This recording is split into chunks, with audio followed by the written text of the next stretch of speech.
amigos telespectadores da Rede Vida de Televisão e do programa Páginas Difíceis da Bíblia. Diácono Albérico, Sim. Como está o nosso programa? Bom, nós esperamos que o caro telespectador esteja apreciando cada vez mais esse programa.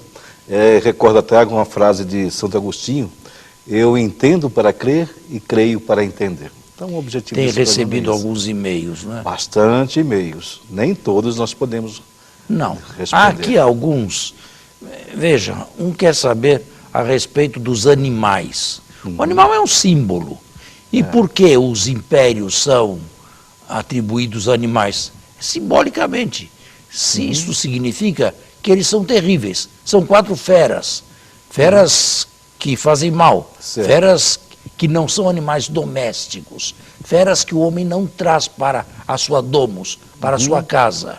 Esses impérios são atribuídos a animais simbolicamente porque eram impérios que faziam mal, cujo poder fazia mal, cuja arrogância fazia mal a quem estava debaixo desse poderio. Certo. Agora, querer dizer que um chifre pequeno é o papado, bem, isso é tirar completamente fora de contexto, isso não é digno de ser mencionado. Nenhum exegeta, seja ele quem for, hein, católico ou protestante, nenhum exegeta sério faz essa identificação.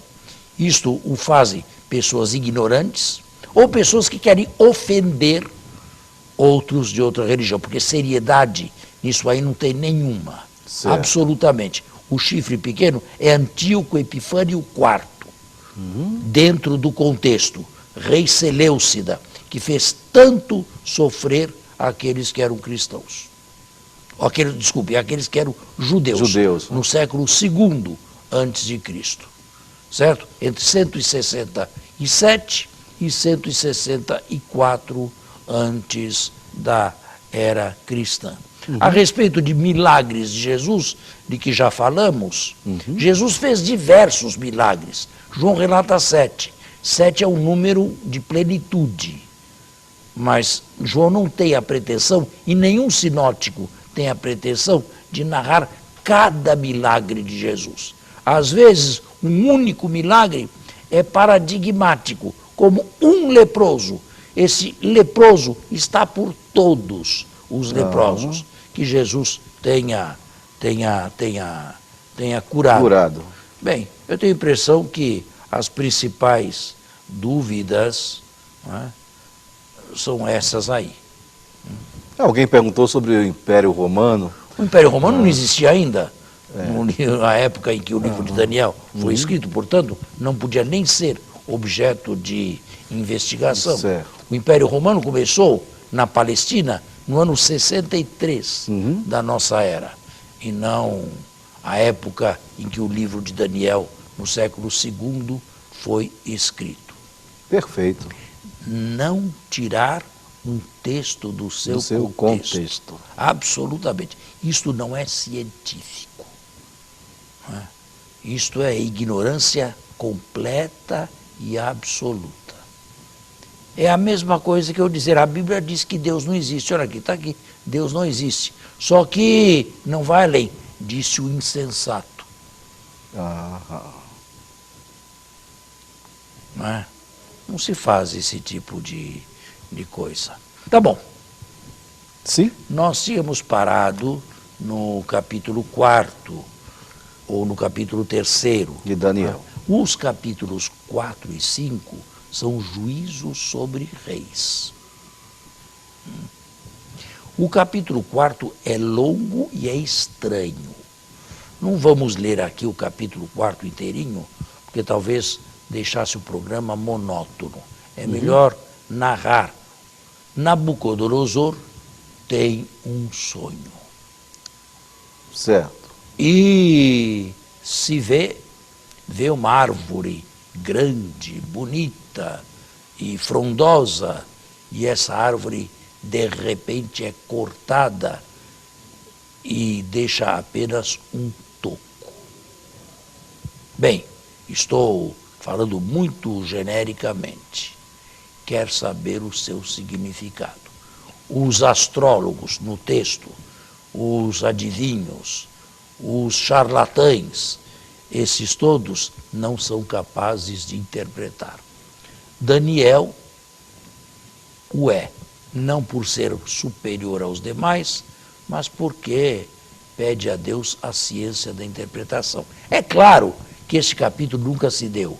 É evidente que isto aqui é construção dos apocalípticos, dos que escreveram o livro de Daniel.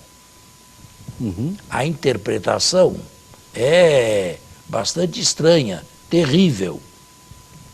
Tu és esta árvore, mas como te elevaste e te ensoberbeceste diante de Deus e dos homens, como recusaste a dar louvores a Deus, que te ofereceu o trono e o reino, serás cortado de dentro ou do meio dos mortais e te tornarás um animal.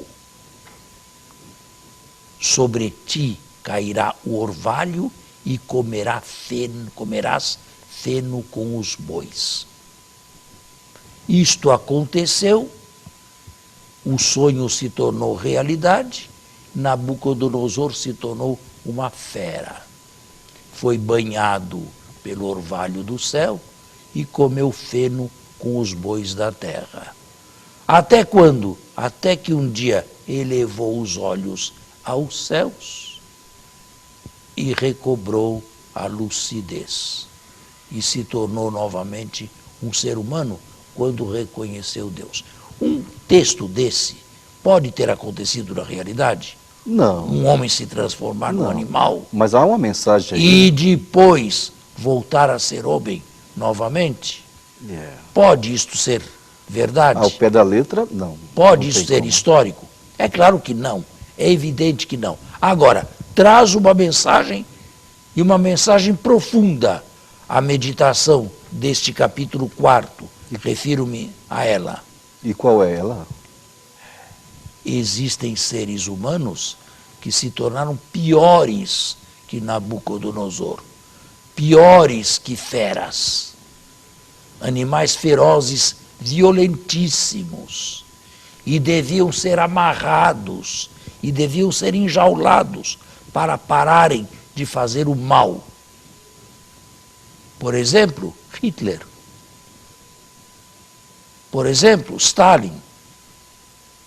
Por exemplo, Pol Pot.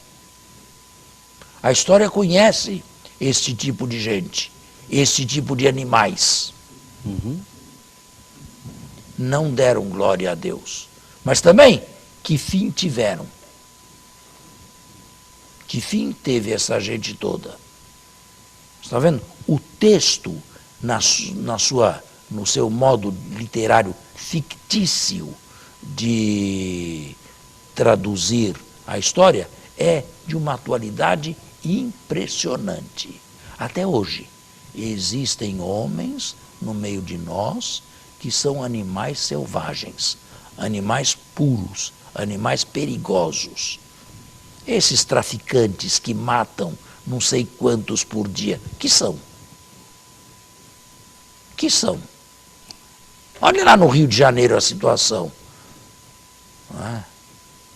Quando se está em Olimpíadas, tudo vai bem. E depois? E não vai tão bem assim, né? Também. E depois? É. E quando terminar tudo? É uma cidade sem lei?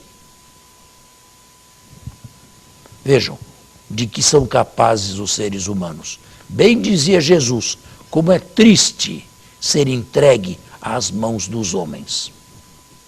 E ele experimentou o que seja ser entregue às mãos dos homens. E de que são capazes os seres humanos. São Paulo diz, se tivessem tido conhecimento, não teriam crucificado o Senhor da glória. Certo. Mas os olhos não viram, os ouvidos não ouviram o que Deus preparou para aqueles que o servem, para aqueles que o amam. Não é? Então, aqui está a mensagem, um juízo sobre reis, do capítulo 4. Nabucodonosor, nesse capítulo aqui, aprendeu a lição. Foram-lhe cortadas as asas. E de alguns seres mortais, simbolicamente, metaforicamente, podemos dizer, é preciso cortar-lhe as asas. Já ouviu essa expressão? Quando alguém começa a se ensoberbecer demais, a se tornar por demais arrogante, é preciso cortar-lhe as asas para voar mais baixo. E assim se parecer mais com um ser humano e não com uma águia. Está aí. O capítulo 5 é ele também um juízo sobre reis. Baltazar. Quem nunca ouviu falar no festim de Baltazar? A linguagem é impressionista, mas a linguagem impressionista impressiona. Ela se imprime muito mais do que a linguagem conceitual. O capítulo 4, é claro que é uma linguagem fictícia, mas também se imprime, porque há homens que se tornaram animais. Não nasceram animais, mas viraram animais. Jesus... E piores, porque os animais não têm inteligência e os homens perpetram essas barbaridades com inteligência. Fazem o mal e sabem que estão fazendo o outro sofrer. E mesmo assim o fazem. São piores do que animais. Nós temos que fazer um intervalo. Puxa, já? E voltamos. Parece-me que o senhor queria me fazer uma pergunta. Sim, me ocorreu uma pergunta. Essa linguagem impressionista também foi usada por alguns profetas, ou até mesmo por Jesus Cristo? Bom, por profetas, existem alguns textos proféticos, impressionistas, melhor, apocalípticos, no livro de Isaías, por exemplo. Há um Apocalipse dos capítulos 24 a 27, mas são tardios. Não foram escritos por Isaías, não. Eu acredito que profetas não usaram ainda o gênero apocalíptico, que surgiu quando a profecia já não existia mais, no século II da nossa era. Certo. Mas é um gênero importante, porque esta gente aqui não escrevia por escrever, não escrevia por hobby. Eles estavam sendo massacrados por impérios e por imperadores desumanos e cruéis, simbolizados em feras terríveis. Deus permite isto, o Senhor da história, que pensa destas coisas todas. Descrevendo isto, eles escrevem um livro de consolação para quem está sob este fardo, sob este peso e deseja libertar-se dele o mais depressa possível. Esta história, estas arrogâncias, esta perseguição tem alguma coisa a ver com Deus? Deus tem alguma mensagem? O texto o traz. Mesmo sendo fictício, mostra que o Senhor da história tem todos esses impérios, por piores que eles sejam, nas suas mãos. E a nenhum deles é prometida a perenidade no tempo. Todos eles desaparecem. Os apocalípticos, eu já disse isso aqui, imaginavam estar vivendo o último momento, o desenlace, a última grande provação e, finalmente, o reino de Deus. São 4 aqui os impérios. 4 está por uma totalidade. Podiam ser 10, 20, 40, 50, 100, não importa. Importa é a mensagem. Neste mundo, nada está à toa ou lançado à própria sorte. Neste mundo, todos os impérios estão nas mãos de Deus. Este é o verdadeiro Senhor da história. Se um termina e outro começa, Deus é o Senhor da história. E aquele que começou também terá um fim. Agora, o que não está aqui é porque Deus permite essas coisas. Isto não está escrito. Nem aqui e nem no Apocalipse do Novo Testamento. Por que Deus permite que nesta história que nós estamos vivendo, eu, o senhor e tantos telespectadores, existam tantos males? Por que Deus permite? Por que Deus não coloca já um ponto final neste mundo? Isto não está escrito. Isto é um mistério para nós. Iniquidade, não? E o principal atributo de Deus é a sua incompreensibilidade. Deus é absolutamente, não cabe na nossa cabecinha. Deus é absolutamente incompreensível. Não é contraditório, não é desastroso, é incompreensível à nossa inteligência. Mas o livro traz consolo. Deus está por detrás e Deus assinala um fim a todos esses aí. O capítulo 5 mostra bem este fim. O fim desta gente é o festim de Baltazar. O rei estabelece ou realiza um grande banquete para 1000 dignitários do seu reino. Entram todos, uma festa geral, com as concubinas todas, e manda trazer os vasos sagrados do templo de Jerusalém. E bebem nesses vasos e entoam hinos de louvor aos seus deuses, de ouro e de prata, não feito por mãos humanas. Até que uma mão, não humana ela também, escreve 3 palavrinhas indecifráveis na parede do palácio, que se transforma numa espécie de pergaminho. A parede. Uma delas eu lembro. Mane tessel fares. Medido, pesado e contado. Ninguém sabe interpretar, a não ser Daniel, novamente. É chamado às pressas. O rei treme da cabeça aos pés. Daniel interpreta o sonho. O rei lhe oferece o 2º lugar na corte, mas na mesma noite ele é assassinado. A cabeça de ouro do capítulo 2 rolou.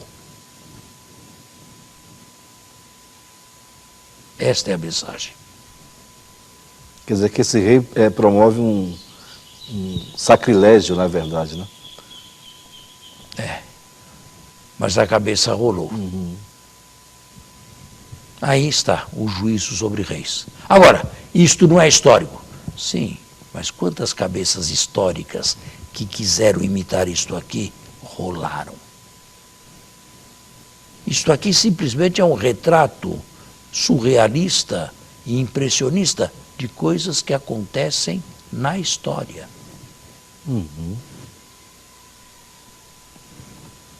O ditador Hitler queria um império, um Reich, o Terceiro Reich, que durasse 1000 anos. Não durou 5 anos. E a cabeça rolou. Aí. Uma coisa importante, que não é preciso nem ser rei ou presidente para se enquadrar aqui também. Não. No âmbito da sua influência também nós podemos estar enquadrados aqui. Podemos perfeitamente. Basta o homem deixar de ser homem, deixar de louvar a Deus, deixar de agradecer Deus, para que ele comece a se embrutecer. Um se embrutece na arrogância, outros se embrutecem na rapina, outros na desonestidade, no roubo, e assim vai. A todos esses falta o quê? Olhar para o céu. Mas depois acontece o inesperado. O quê? Vem, por exemplo, uma operação lava-jato. Trazendo para os nossos dias. E pessoas acima de quaisquer suspeitas estão na cadeia. E esse não é o juízo de Deus ainda, esse é o juízo dos homens. Diríamos que essa gente dará contas não só a Deus, mas à história também. Perfeito isso. Não é verdade? Então, o capítulo 6º, o capítulo 5º, é esse aí, juízo sobre reis. O capítulo 6º é mais ou menos semelhante ao capítulo 3º. A, B, C, A linha e B linha. Eu lembro que o senhor... Lembre-se da estrutura concêntrica que eu propus aqui. Esse aqui é bem uma reflexão sobre os mártires. É que houve uma perseguição terrível e sangrenta, ninguém duvida. Basta ler os livros históricos dos Macabeus. O primeiro é mais histórico, o segundo é mais uma geografia, ata de mártires. Pois aqui nós temos ata de mártires. Daniel na cova dos leões. Por quê? Que cultuava a Deus. Porque não cultuava a estátua que o rei mandou que fosse erigida por 30 dias. Olhava e orava na direção de Jerusalém. Alguém poderia se perguntar, mas precisava se mostrar? Não podia fazer isso aí sem que os outros percebessem? Mas no texto, não. No texto ele precisava lutar com as mesmas armas e na mesma arena. Isto é, mostrar-se intrepidamente independente diante de uma lei sem sentido, de uma lei absurda de um rei que abusava do seu poder. Agora, leis absurdas como estas nunca existiram? Sim. Não se lembra, bom, não é do seu tempo nem do meu, mas faz parte da história. Não se lembra das leis racistas da Alemanha nazista, de Nuremberg, leis racistas. Não se poder casar, a não ser com Mariana, a única raça pura é a raça ariana. Eu não quero dizer que o Apocalipse de Daniel foi escrito tendo em vista o nazismo. Mas quero dizer que o nazismo tem a ver com o que está escrito aqui. E hoje também há muitos cristãos sendo perseguidos e mortos, muitas vezes só por terem a Bíblia ou professarem a fé em Jesus Cristo. Tem a ver com isto aqui. Deus permite, como permitiu a Daniel, que passasse uma noite na cova dos leões. E Daniel esteve disposto a enfrentar a morte, a fazer um ato de idolatria. Agora me intriga assim, para entender melhor, por que os leões não o abocanham? Por que os leões não o atacam? A mensagem é que Deus os livra? A mensagem que o livro de Daniel quer dizer é que existe uma providência de Deus que está em tudo, acima de tudo e por detrás de tudo.